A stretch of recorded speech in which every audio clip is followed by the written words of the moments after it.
Hi, my name is Albert McKenna, your host for Journey Through the Pandemic podcast. Here I'll be talking to local celebrities, businesses, organisations and more, discussing what effect the pandemic has had on them from the very start to how it may affect them moving forward. Each episode will be an honest conversation with honest answers, and will give insight into certain news that the public might not be aware of. I'm looking forward to bringing you with me on my journey through the pandemic.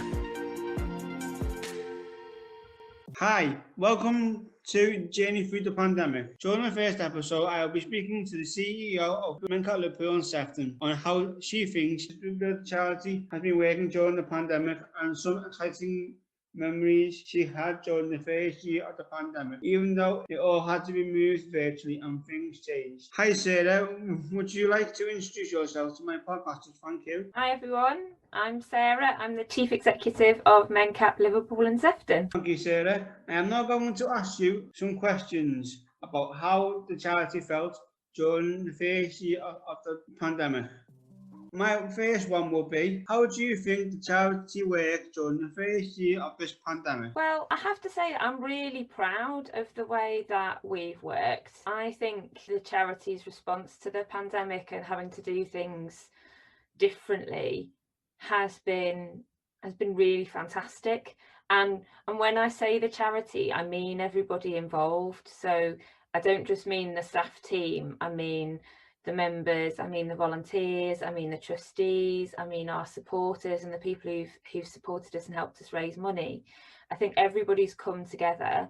We've been very creative, we've been very proactive, we've done all sorts of new and different and interesting things. We responded very quickly, so that's something that I'm proud of, that within a week or two we were up and running activities on Zoom, and so many of the members adapted to that very quickly as well. So we didn't have the resistance to that I and lots of people expected, maybe because there wasn't any other option, or maybe because we were in this kind of state of crisis that people were willing maybe to try something they'd not tried before.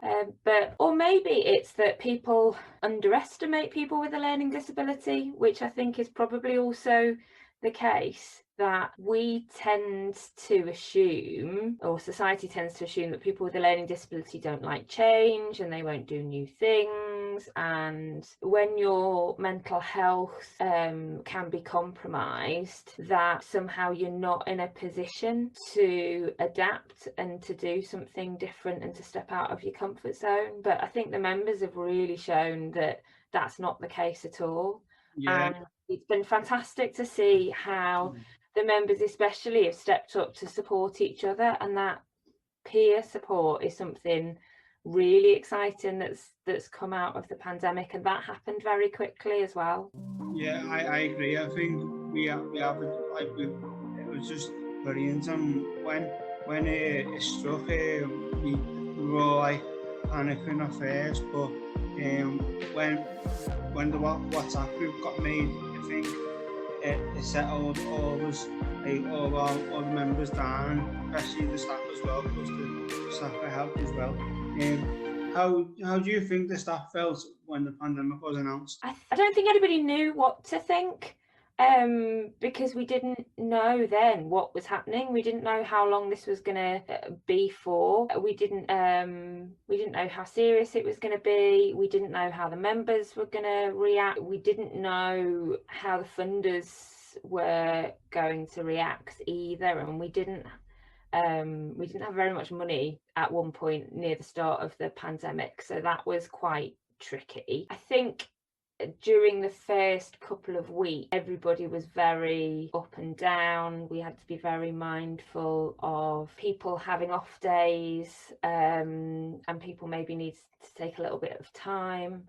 And there was also this whole thing of adapting to working at home, that we'd not done before, certainly not as a whole staff team. and we'd had to do it with no preparation and no thinking through how it was going to work. I think a lot of the team were mainly worried about the members and about how the members would be coping, and about making sure we were getting information out to people and making sure that people knew that we were there and what we could do, and that kind of thing. Yeah, I was a bit worried as well, like when a few of our members as well when it happened, because some of us were like were very cheerful and happy and like wanting to do things and go ahead and things, and I think it was the day after we had cooking, it all just stopped and said, Boris said, you can't go out, you can't do this, and put a bad effect on us and on me, myself, because as you know, but I had a big family loss during the year before and didn't have anywhere to go, and with Mencap, you certainly helped me through the first year. Well, that's really good to hear, Aaron. And I think, yeah, what you're saying is true. I think at the start it was a bit exciting because it was all new, and nobody kind of quite knew what was happening. And I think that adrenaline that you can get when you're in that kind of the start of a crisis situation, I think that can feel quite exciting to some people. And then when the kind of the full lockdown was announced, because obviously Mencap Liverpool, we closed our activities from the 14th of March, so we were a little bit ahead of people.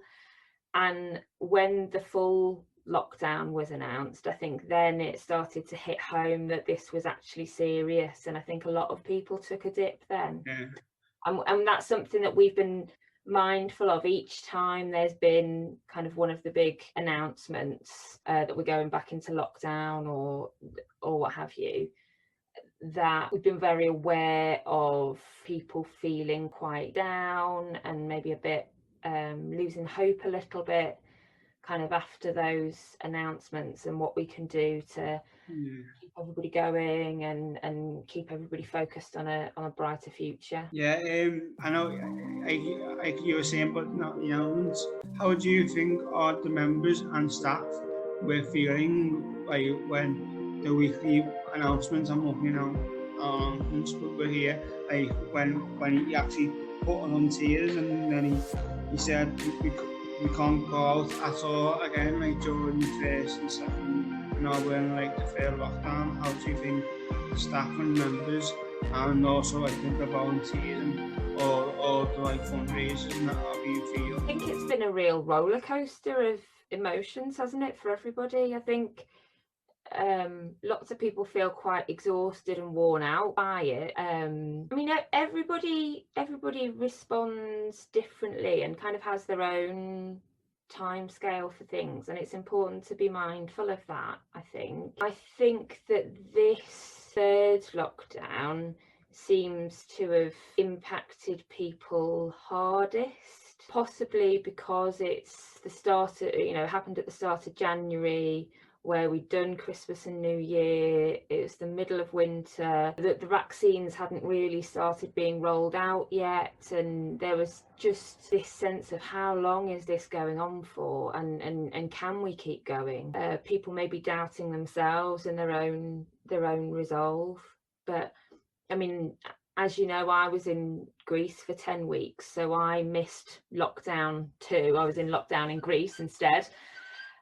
But I arrived home kind of the day before we went into lockdown 3, and I was really hit by how depressed everybody was, really. Not in the clinical sense, but how everybody just seemed really down this time round. So kind of picking people up has been hardest, I think, this time round.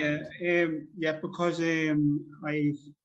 John, I think it was the second lockdown, I couldn't get on WhatsApp, and but when I got back on WhatsApp, I think I galvanized the whole members that to stay positive, and like we're all in this together, because even though we're all struggling, we can all get through this journey together. It's like a big journey, and hopefully there's like something big coming out of this pathway. it's like a pathway. I think to even to more success for us. And I think that was the difference maybe with lockdown 2 and lockdown 3, this third lockdown, that for lockdown 2, it was a short lockdown with a purpose to it. It was like, we'll do this as a circuit breaker, as they were calling it, and then we'll all be all right for Christmas and we can all have a fun Christmas. And that obviously turned out not to be the case.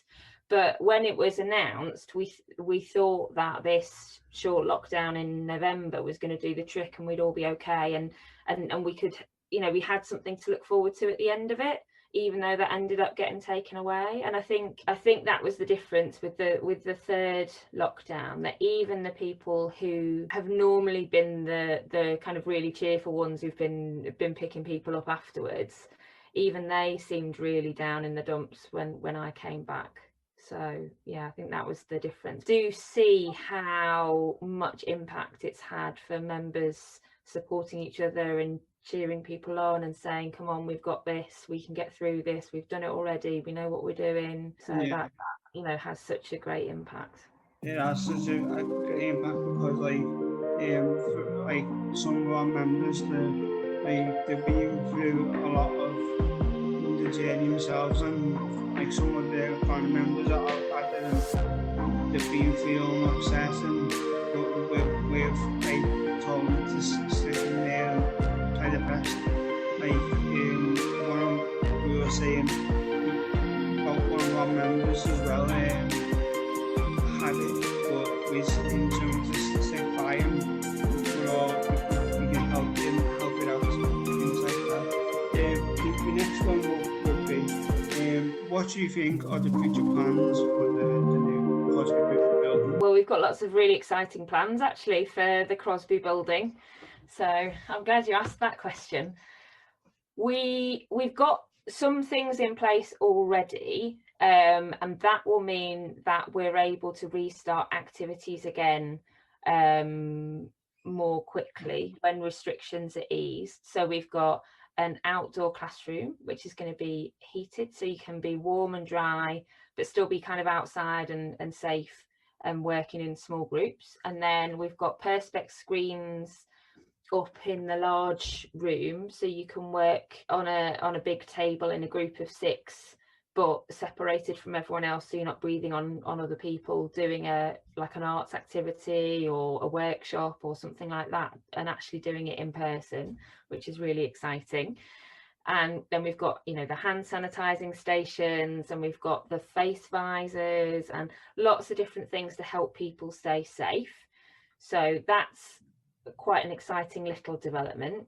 We've also put some funding applications in, because what we really want to do is kind of open up the front of Crosby so that we've got a really good cycle shelter there, so that people can cycle to Crosby. And we're doing the project with Cycling Projects. We've got a partnership with Cycling Projects to help people get on their bikes and use their bikes as a way of travelling to the Crosby Building and getting out and about, because we know that people are a bit cautious maybe of going on public transport, especially while infection rates are high, and that's certainly not something that we should be doing at the moment. But learning to ride safely on our bikes is a great way of getting about, because obviously it keeps us healthy as well. So and takes cars off the road. So that's something that we want to do, improve the cycling facilities. Yeah, Sarah, you were saying about the public transport. Would you think of hiring like a minibus now this pandemic is happening, so people could get picked up at different stations near to where we live? We probably wouldn't look at a minibus because we're not a day service. And the idea of kind of busing people into a building doesn't really fit with what we do and how we work. We want people to be independent, and if you provide a minibus to pick people up, it can easily create a dependency that people will only come if that facility is there. instead of providing an alternative for people that they can access whenever they want to, Yeah. and can help them access lots of other things that are available in their local community, not just, you know, coming to Crosby or coming into the centre of Liverpool. So Yeah. that for us is a more important thing to focus on. So supporting people to cycle safely and supporting people to use public transport safely when that's appropriate is much more our strategy. Going back to Crosby and some of the things that we want to do there, we talked about opening the front up. We want to create a coffee shop in the front with outdoor seating. And Siobhan, hopefully, might have got some coffee machines for us, which would be very exciting. We'd like to be serving Crosby coffee because we're all big fans of them. So we think there's a great need for a nice coffee shop that's accessible and affordable for the local community, because the beach at Crosby is so popular and has become even more popular through lockdown, and lots of people have rediscovered it, but there aren't really the facilities in place, and obviously making sure that we've got COVID safe facilities is really important. So that's something that we'd like to provide for the local community, but it also provides training, employment, volunteering opportunities for our members as well, and a way of engaging with local people and educating them about learning disability, about what people can do, about what they're what they're capable of. And one of my ideas for the Crosby House, make one of the back rooms into like a radio room or like a podcast room, so we can invite some guests in to maybe interview them. I was speaking to Siobhan about it, and so because I got my podcast mic and my laptop, and so it could try and do that. Yeah, well, there are lots of rooms in the Crosby Building, so I'm sure there's one that we could make into a makeshift podcast recording space. Certainly, even if it's a case of booting me out of my little office for the day. We'll see. Yeah, we want to get a lift installed so that the upstairs is accessible. That's really important, and that's a big one on the list, and that'll be quite a big project. We also want to improve the toilet facilities as well, so we've got a fully accessible change in place for people who've got more complex toileting needs, and to open up that area of the coastline as well to visitors who need that. What do you think we're going to do, like the Liverpool? Like, are we going to have our office or rent in Liverpool? Well, we've not owned a building in Liverpool since 2005. We've been renting various spaces since then. I think one of the big changes that's come about through the pandemic is the idea of us moving away from being a building based service into into more of a community presence. So I don't see us having an office in Liverpool in the future.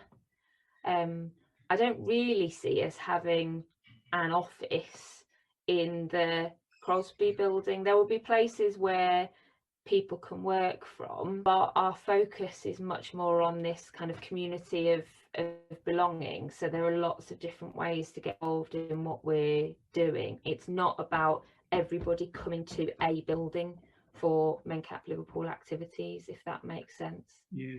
Because that's something that we've learned through the pandemic, that we've all been online and phoning each other and writing to each other, and when we could in the summer, going out for walks, going to things that are much closer to home, and finding what's out there in our local area, rather than all travelling to one building to be together. I think that's a really interesting, exciting development that raises the visibility of people with a learning disability, because it sends that message out to everyone that we're here and we've got a right to access everything that's available in the local community just as much as anybody else has. So if it's not accessible, let's make it accessible. And if you want suggestions and help on how to make it accessible, then we've got lots of expert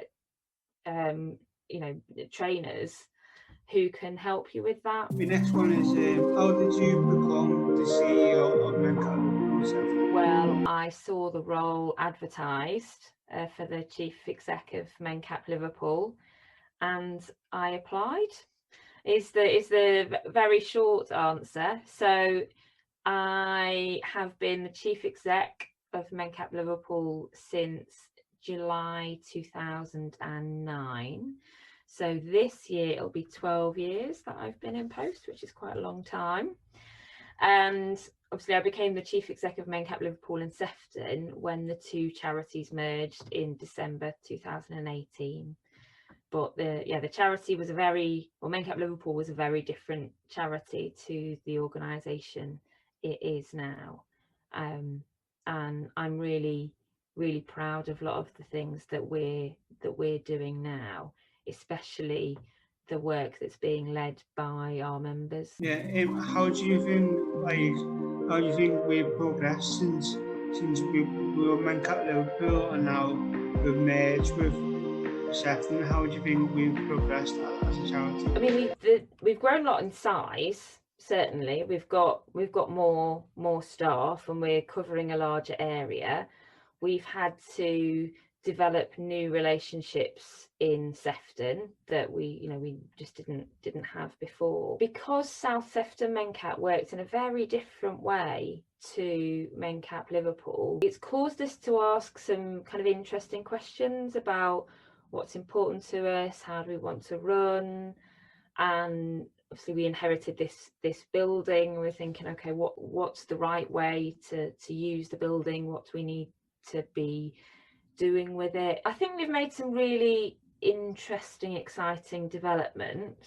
Obviously the pandemic has kind of come and I would say interrupted in some ways, but it's changed maybe the direction rather than kind of interrupted the progress.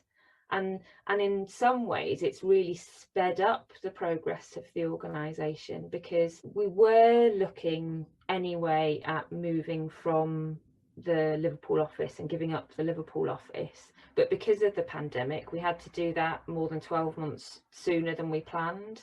If we hadn't have had the pandemic, I think it would have been very difficult for everybody to say goodbye to the Liverpool office, the staff as well as the members.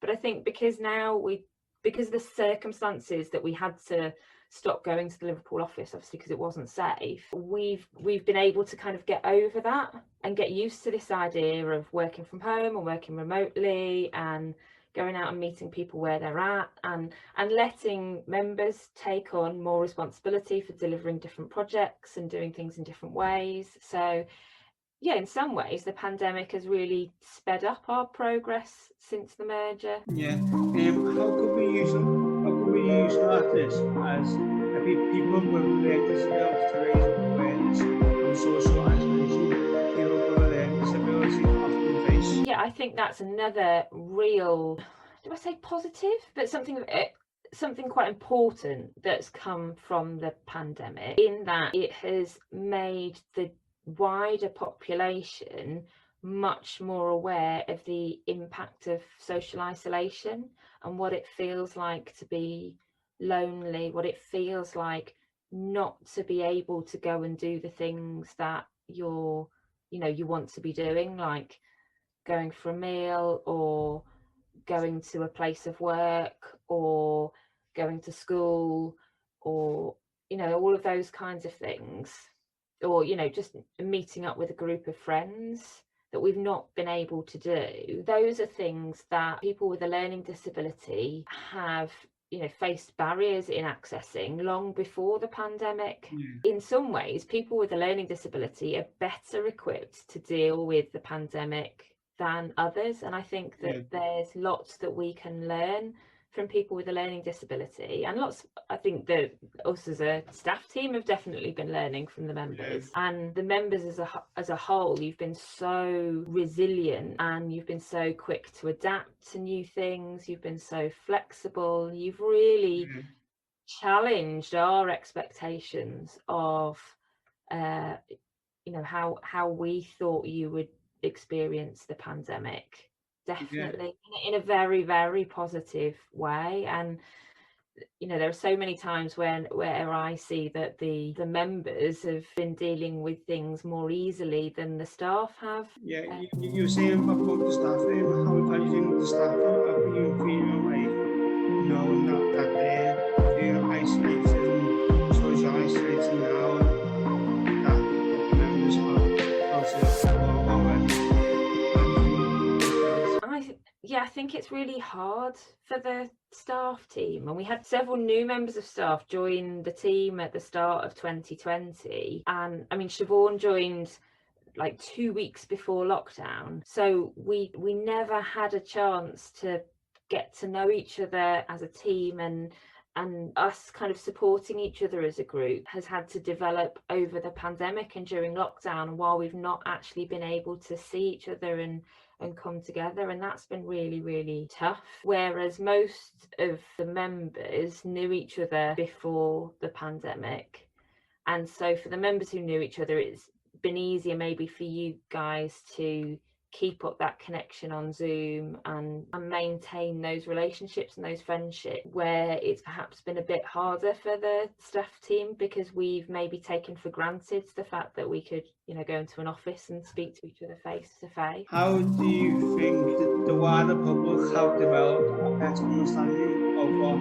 how it feels like to be isolated? I think it's kind of entered the general narrative that people are talking about isolation. They're talking about the dangers of being lonely. Probably going to be a lot more academic research about the impact of loneliness, because previously loneliness and isolation was only really seen as something affecting older people, and then recently through the Building Connections funding that Mencap Liverpool and Sefton have been delivering in Sefton, a strand of that funding was specifically around youth isolation and youth loneliness. So they've started to look into this idea of young people who were only really connecting online but feeling very lonely because they weren't having good quality face-to-face interaction and didn't actually feel like they had any real friends. But we were still enormously frustrated that there was so little research and attention on the isolation of working age people who had a learning disability.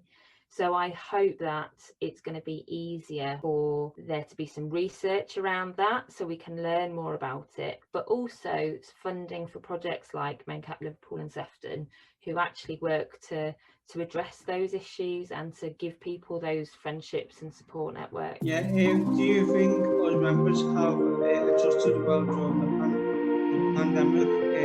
Because many of our members who spent a lot of their isolated as well. Do you think we were able to adjust much better to other sections of the different communities? Yeah, I think for lots of people who were already isolated before the pandemic began, in some ways the pandemic's been a good thing for them, because there are all sorts of things that are now happening that they can access that are designed for people who aren't able to leave their homes and see other people, because there's so much stuff that we can see online and so many new ways that we can see each other's faces and hear each other's voices and experience things together without physically being in the same space. So I think for lots of people who were already isolated, the pandemic has brought lots of things that have really helped them, and for them it's not a poor kind of second choice. It's something that would have enriched their lives if it had happened sooner.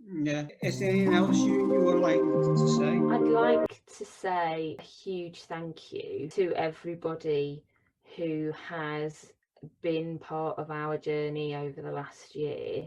I keep saying it, but I am so grateful for the members of Mencap Liverpool and Sefton who have kept us going, you've kept us going emotionally. You've kept us going practically by delivering some of the work yourselves, by coming up with new ideas. You've given the staff the motivation and the drive to get up in the mornings and keep going when it seems really tough. You've got involved in the fundraising and come up with all kinds of crazy ideas to fundraise for us. You've been involved in the 2.6 challenge. Aaron, you yourself did that fantastic lockdown live event, and now you're doing the podcasts, and you've been such a good example to everybody about what people with a learning disability can achieve. And I think that's been the most impactful thing across the whole of the pandemic. I'm also very grateful to all of the staff team who've worked so hard and put so many hours in and continue to work when it's felt really tough and when it's felt really difficult. And we're a small charity. We don't, none of the staff earn a huge amount of money, and they're working really hard for the love of it and for the love of you guys as members, and because you're providing that motivation and inspiration.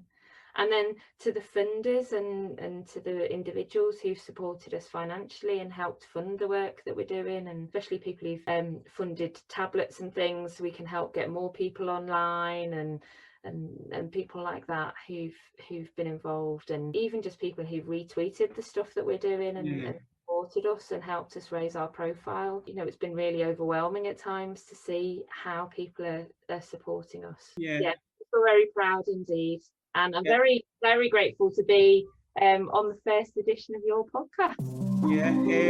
My last one will be, how do you think the steering group have on pandemic, and how do you think we can go further into that? Members' voice, one of the best developments to have come out of Mencap Liverpool and Sefton's pandemic. We restarted the steering group, didn't we, around June? You're more the expert on this than me because you're in the steering group and I'm not, obviously, because I'm not a member. But that regular meeting and developing those skills, and the way, again, that peer support, the way that you've all supported each other in that group, I think has been fantastic to see, and a real key ingredient to its success. I think that there are so many exciting possibilities for Members' Voice in the future. I was talking last week about how I see it developing as a shadow board, really. So we have a group of people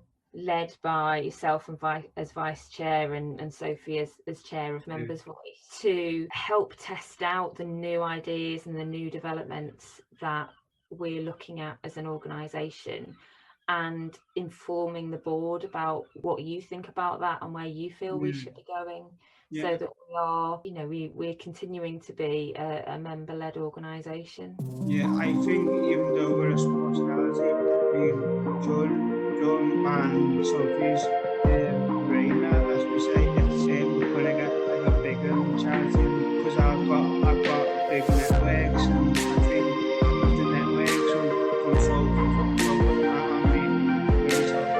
We can go bigger and do a lot more things and stuff. I like to say that. And with you and Sophie kind of driving that forward, you're keeping the rest of the the senior management team and the board accountable for making change happen.